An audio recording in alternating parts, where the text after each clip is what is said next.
एक गांव में एक बुनकर रहता था। उसकी दो पत्नियां थी। दोनों पत्नियों से उसके एक एक बेटी थी। बड़ी पत्नी से उत्पन्न बेटी का नाम सुखू था और छोटी पत्नी की बेटे का नाम दुखसु। नाम के ही मुताबिक सुखसु अपनी माँ के साथ सुख में रहती थी, क्योंकि बुनकर बड़ी पत्नी और उसकी बेटी को बहुत प्यार करता था। उधर दुखसु और उसकी माँ के दिन बड़े कष्ट के साथ बीतते थे, क्योंकि बुनकर उनकी ओर ध्यान ही नहीं देता था। दोनों माँ बेटी विनम्र और दयालु थी। सुबह से शाम तक घर के कामों में जुटी रहती थी, लेकिन किसी से भी शिकायत न करती। एक दिन अचानक हृदय गति रुक जाने के कारण बुनकर की मृत्यु हो गई। उसकी मौत के बाद सुखसु की माँ ने चालाकी से सारी संपत्ति हड़प कर दुखसु और उसकी माँ को अलग कर दिया। अब वे दिन भर कपड़ा बुनती और उसी को बेचकर जो पैसा मिलता उसी से किसी तरह अपना गुजारा कर रही थी, जबकि सुखसु और उसकी माँ बढ़िया से बढ़िया खाना पीना कर रही थी। वे बढ़िया से बढ़िया कपड़े पहन रही थी, लेकिन इस पर भी सुखसु की माँ को तसल्ली न थी। वह हर पल हर घड़ी दुखसु और उसकी माँ को कोई न कोई परेशानी में डालने में रहती थी, मगर आज तक उसे अपने मन की करने का अवसर न मिला था। मगर एक दिन उसके मन की मुराद पूरी हो गई। उस दिन दुखसु की माँ ने सुखाने के लिए रुई बाहर धूप में डाली और दुखसु से उसकी देखभाल करने को कहकर चली गई। वह तालाब से पानी भरने गई थी।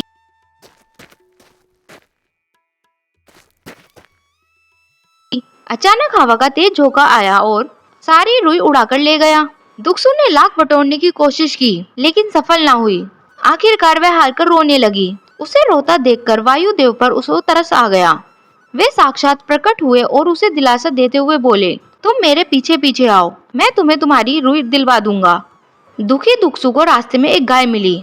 उसने उसे आग्रह किया कि वह आसपास का गोबर साफ कर दे और उसे घास खिलाए। दुखसु ने ऐसा ही किया और आगे चल पड़ी। थोड़ी दूर आगे जाने पर केले के एक पेड़ ने भी उससे अपने आसपास जमा खरपतवार साफ करने को कहा। दुखसु उसे साफ करके आगे बढ़ी तो कुछ दूर जाने पर उसे एक घोड़ा मिला। घोड़े ने उससे घास पानी की मांग की। सबको संतुष्ट कर थकी हारी दुखसु आगे बढ़ी तो एक ऐसे स्थान पर पहुंची जहां सफेद बालों वाली एक बुढ़िया अम्मा एक किनारे पर बैठी सूत काट रही थी। उसने देखा सूत अपने आप ही सुंदर साड़ियों में बदलता जा रहा था। वायुदेव ने दुखसु को बताया कि वह चंद्रमा की बूढ़ी माँ है और यह भी कहा कि वह उससे अपनी रुई मांग ले। दुखसु ने बड़ी प्यार से बूढ़ी अम्मा के पैर छूकर जब अपनी रुई मांगी तो अम्मा ने उसे आशीर्वाद देकर कहा, बेटी पहले नहा धो लो और फिर कुछ खा लो। इसके लिए सामने कमरे में तौलिए पड़े हैं और दूसरे कमरे में साड़ियाँ मिलेगी। उनमें से तुम कोई भी साड़ी ले सकती हो। तीसरे कमरे में तेल रखा है, उसे बालों में डालकर पिछवाड़े के तालाब में डुबकी लगा आओ। तब तक मैं तुम्हें तुम्हारी रुई वापस कर दूंगी। अम्मा के आदेश अनुसार दुखसु तौलिया लेकर दूसरे कमरे में गई तो ढेरों बेकीमती साड़ियाँ देखकर दंग रह गई। लेकिन सबसे मामूली साड़ी और साधारण सा तेल लगाकर वह तालाब की ओर चल पड़ी। जैसे ही उसे तालाब में डुबकी लगाई वह परी जैसी खूबसूरत बन गई, लेकिन उसके पास शीशा नहीं था, इसलिए उसे पता ही नहीं चला। दूसरी डुबकी में उसका शरीर कीमती गहरों से लद गया। उसने यह चमत्कार देखा तो वह डर सी गई, अतः तीसरी डुबकी लगाने की उसकी हिम्मत न हुई। इसे भगवान की कृपा समझकर वह बूढ़ी अम्मा के पास चली गई।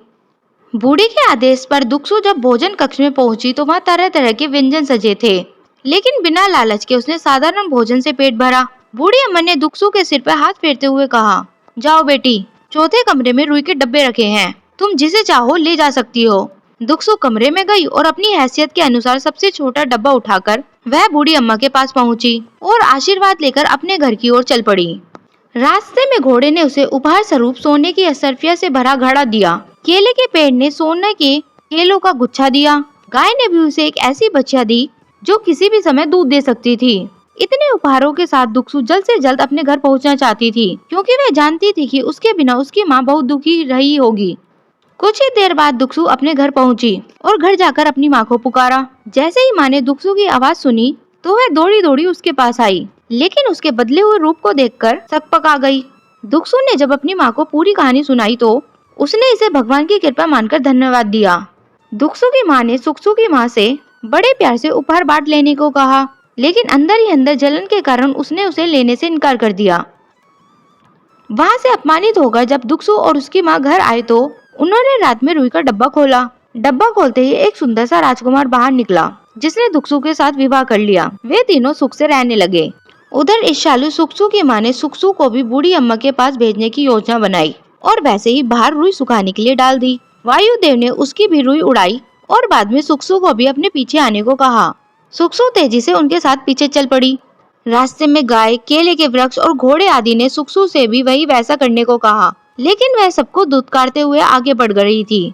बूढ़ी अम्मा के पास पहुंचने पर उसने बूढ़ी अम्मा को बिना प्रणाम किए उपहार और रुई का डब्बा देने को कहा, लेकिन अम्मा ने धैर्य पूर्वक उसे वही सब करने को कहा जैसा दुखसू को कहा था।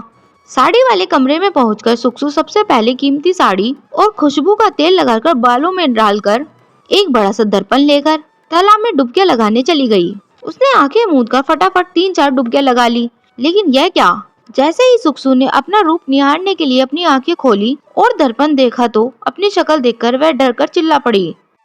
वह राक्षसी जैसी कुरूप हो गई थी। गुस्से में चिल्लाती हुई जब वह अम्मा के पास पहुंची तो उसने कहा, तुमने लालच में आकर 2 से ज्यादा डुबकियां लगा ली हैं, इसलिए तुम्हारे साथ ऐसा हुआ है।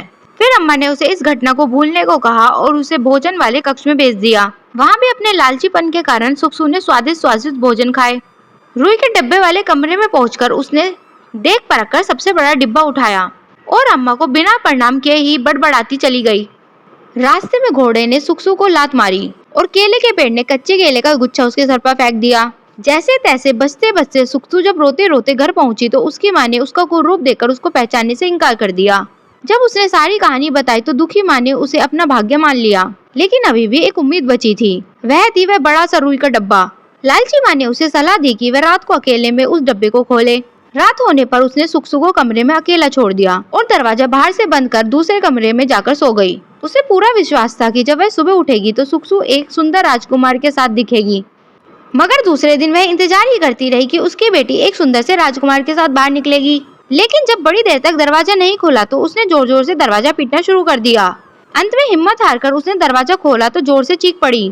एक तरफ तो सुकसू की हड्डियां पड़ी थी और दूसरी तरफ एक विशाल शेर था। एक और रुई का डब्बा खुला पड़ा था।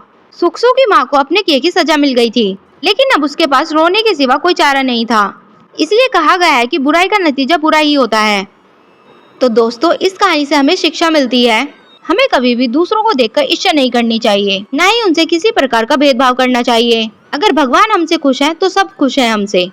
दोस्तों, अगर आपको हमारी कहानी अच्छी लगे तो हमारे चैनल को लाइक कीजिए, शेयर कीजिए और सब्सक्राइब कीजिए।